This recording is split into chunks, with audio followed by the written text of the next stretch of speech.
नमस्कार, फंडू मनी में आपका स्वागत है। इस वीडियो में हम बातचीत करेंगे यूनियन बजट 2019 के बारे में। वो कौन से प्रपोजल्स हैं, वो कौन से प्रस्ताव हैं जो आपके पर्सनल फाइनेंस, आपके वित्तीय ज़िंदगी में को इम्पैक्ट करेंगे, उनके बारे में चर्चा करेंगे बस थोड़ी देर में।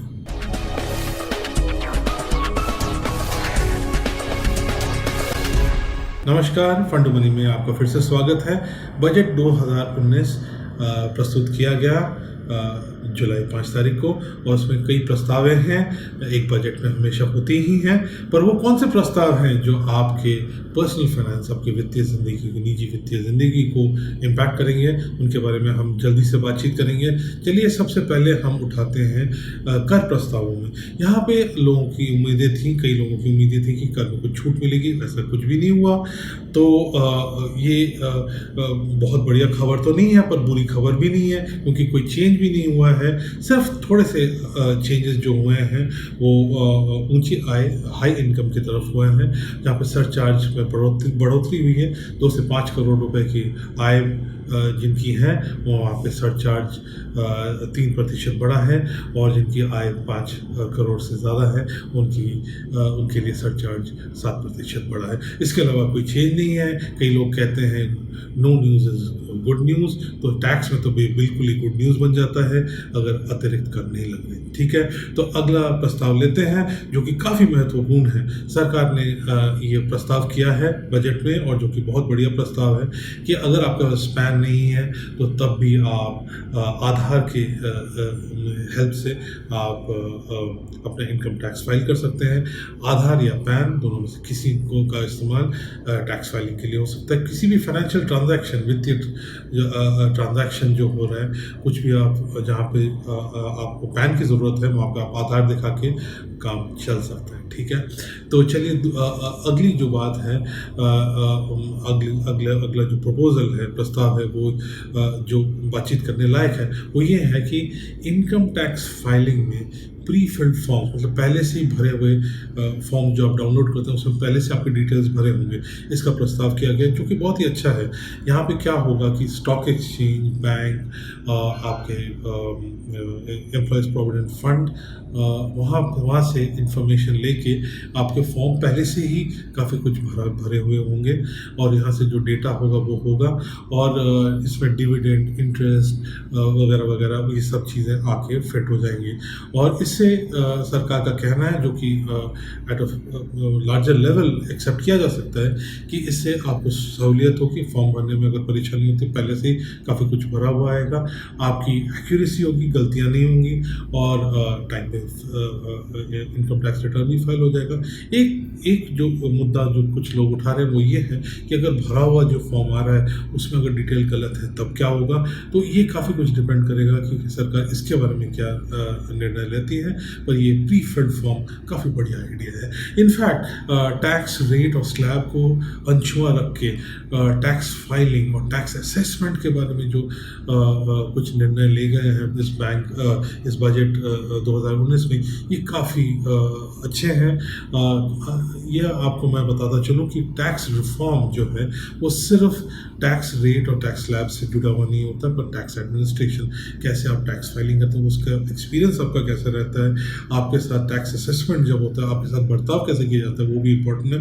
अब हम टैक्स असेसमेंट के बारे में बात कर रहे हैं, तो इस बजट 2019 में एक बहुत ही महत्वपूर्ण प्रस्ताव है जो फार रीचिंग है, बहुत आगे तक बढ़ेगा, और ये टैक्स रिफॉर्म का एक बहुत बड़ा पिलर है, जहाँ पे हमने सरकार बात कर रही है फेसलेस असेसमेंट के बारे में।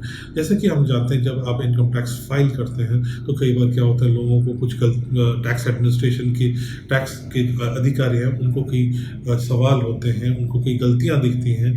इसमें क्या होता है कि आपका उनके साथ इंटरेक्शन होता है, आपकी उनके साथ बातचीत होती है। कई बार क्या होता है कि कई ऐसा पाया गया है पहले, सब केसेस में ट्रू नहीं होता, पर कुछ केसेस में ज़रूर होता है कि टैक्स के जो अधिकारी हैं वो उनका जो बर्ताव होता है वो एथिकल नहीं होता, प्रॉपर नहीं होता।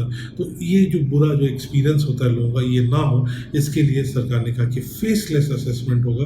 तो जो आपसे सवाल वगैरह पूछे जाने, ये डिजिटली किया करने की कोशिश की जाएगी। अगर नहीं होता है, अगर अधिकारी को आपके साथ इंटरैक्ट करना ज़रूरी है, तो इसका एक सेंट्रलाइज सिस्टम बनेगा जहाँ से वो अधिकारी को नियुक्त किया जाएगा आपसे बातचीत करें। तो ना आप अधिकारी को आप प्रभावित कर पाएंगे, ना अधिकारी इसमें कुछ ज़्यादा दिलचस्पी लेके कुछ आपके लिए लाइफ मुश्किल कर सकता है। तो ये कुछ ये काफ़ी बड़ा कदम मेरे हिसाब से है जो कि टैक्स रिफॉर्म का है, और इसका क्रेडिट सरकार को काफ़ी कुछ नहीं मिल रहा। जितने चर्चे बजट 2019 के बारे में हो रहे हैं, इसके बारे में खास क्रेडिट सरकार को नहीं दिया जा रहा। ये कदम फॉरवर्ड लुकिंग कदम है। तो ये कुछ 4 चीज़ें थी जो मुझे काफ़ी दिलचस्प लगी, इम्पोर्टेंट लगी, जो टैक्स से जुड़ी हुई प्रस्ताव है। इसके अलावा 4 ऐसे प्रस्ताव हैं जो काफ़ी आपके पर्सनल फाइनेंसेस हैं, फाइनेंशियल प्लानिंग है, उनको इम्पैक्ट करते हैं। वो कौन से हैं? एक CPSE ETF के बारे में फंडू मनी के यूट्यूब चैनल में काफ़ी सारे वीडियोज़ हैं, ज़रूर देखिए, आपको मालूम हो जाएगा CPSE ETF के बारे में हम क्या कहते आए हैं। अब इस बजट में फ़र्क ये है कि सरकार डिसइन्वेस्टमेंट जो विनिवेश करती है, डिसइन्वेस्ट करती है, उसमें CPSE ETF का इस्तेमाल कर रही थी। CPSE में central public sector enterprises ETF exchange traded fund, वो पब्लिक को अवेलेबल किया जा रहा था ताकि वो निवेश करे, ताकि सरकार के डिसइन्वेस्टमेंट में पब्लिक भी पार्टिसिपेट करे। तो अब ये बताया जा रहा है कि CPSE ETF में आपको टैक्स रिडक्शन मिलेगा, जो कि ELS equity link saving scheme की तरह होगा। तो ये टैक्स डिडक्शन मिलने से क्या हो रहा है कि टैक्स सेविंग इन्वेस्टमेंट का जो आपके पास चॉइस है वो बढ़ रहा है। पर मेरा मानना है और फंडू मनी का मानना है कि ये CPSE ETF अगर टैक्स डिडक्शन मिलता भी है, कि पहला, दूसरा, तीसरा, चौथा विकल्प आपके लिए नहीं है। अगर आप स्टार्ट कर रहे हैं टैक्स सेविंग तो ये बिल्कुल नहीं है। तो आपको जो पुराने, जो ट्रेडिशनल जो इन्वेस्टमेंट्स हैं, जैसे कि ELSS है, equity link saving scheme, unit link insurance plan, ULIP, PPA public provident fund, फिर नेशनल सेविंग सर्टिफिकेट, इनके ऊपर आपको देखना है क्यों CPSE ETF, जैसे कि हम बताते गए हैं, आपको बताते रहे हैं आप हमारे वीडियोस में, कि ये इक्विटी लिंक्ड इन्वेस्टमेंट है। तो ये हाई रिस्क इन्वेस्टमेंट है, क्योंकि ये इसमें आप पब्लिक सेक्टर एंटरप्राइजेस के शेयर्स में निवेश हो रहे इनडायरेक्टली, तो आपका ये हाई रिस्क इन्वेस्टमेंट है। ये तभी आप करेंगे जब आपकी दूसरी जगह में इन्वेस्टमेंट हो गया। हाँ, ये आपके पोर्टफोलियोज़ में, इन्वेस्टमेंट पोर्टफोलियोज़ जो कि आप अपने कोई फाइनेंशियल गोल है, मान लीजिए रिटायरमेंट है, चाइल्ड्स हायर एजुकेशन है, आगे की बच्चों की आगे की पढ़ाई के लिए इस्तेमाल, जो आप सेविंग्स है उसके लिए इस्तेमाल हो सकता है। पर पहले के जो इन्वेस्टमेंट्स हैं वो करने के बाद, ट्रेडिशनल लोअर रिस्क इन्वेस्टमेंट्स करने के बाद, चाहे वो इक्विटी लिंक ही क्यों ना हो, उसके बाद CPSE ETF की बारी आनी चाहिए। ठीक है। इसके बाद एक और प्रस्ताव जो महत्वपूर्ण है वो NPS का जो मैच्योरिटी अमाउंट है उसको टैक्स फ्री करना। जैसे कि हम जानते हैं, अगर आपने 100 रुपये सेव किए हैं, जमा किए हैं, NPS मतलब नेशनल पेंशन सिस्टम, जो कि एक रिटायरमेंट बचत का एक बहुत उम्दा इन्वेस्टमेंट ऑप्शन है, वहाँ पे 60 रुपये जो है वो लमसम में आप उठा सकते हैं। ये और इसमें कोई कर नहीं लगेगा। बाकी का जो 40% है वो उससे आपको रेगुलर इनकम की व्यवस्था करनी है, एन्युइटीज़ खरीद के, तो उस पर तो कर ज़रूर लगता रहेगा। पर ये 60% अमाउंट जो है लमसम, वो आपको टैक्स फ्री मिलेगा। ये काफ़ी कुछ EPF की तरह बनता है, वहाँ पर वैसे तो पूरा का पूरा जो अमाउंट है वो टैक्स फ्री होता है। पर आपको इससे फ़ायदा ये होगा कि रिटायरमेंट के वक्त जो मुश्त रकम आपको चाहिए होती है वो आपको ज़रूर मिल जाएगा, उससे आपको काफ़ी फ़ायदा होगा। एक और बात है, इससे NPS और अट्रैक्टिव हो गया, क्योंकि याद रखिए सेक्शन 80C में आपको जो 1.5 लाख रुपए मिलते हैं, उसकी जो छूट मिलती है, उसके ओवर एंड अबव NPS में आप ज़्यादा कर सकते हैं। 50,000 का एक्स्ट्रा मिलता है अंडर सेक्शन 80CCD। ठीक है। इसके अलावा एक आखिर का जो इम्पोर्टेंट प्रस्ताव वो ये है कि रेंट, जो किराए के मकान हैं, उससे जुड़ी हुई जो कुछ कानून है उसमें सुधार किए जाएंगे, ताकि जो मकान मालिक हैं उनकी राइट्स, उनके जो हक हैं, उनका प्रोटेक्शन मिले। जैसे कि हम जानते हैं कि लोग ज़्यादातर real estate investment capital gains के लिए करते हैं, पर उसमें से आपको रेंटल इनकम भी मिलता है, तो वो काफ़ी कुछ एक तो कई बार ज़्यादा नहीं हो पाता है क्योंकि टेनेंट्स के साथ समस्या हो जाती है, वो सुलझती नहीं है। कई बार क्या होता है कि आपको रेंट ठीक से नहीं मिल रहा है, इसलिए आप प्रॉपर्टी की आपकी अच्छी नहीं होती, उससे रेंट आपको और नीचे गिर जाता है। और इसके अलावा रेंटल इनकम जो है एक रेगुलर इनकम का स्रोत है।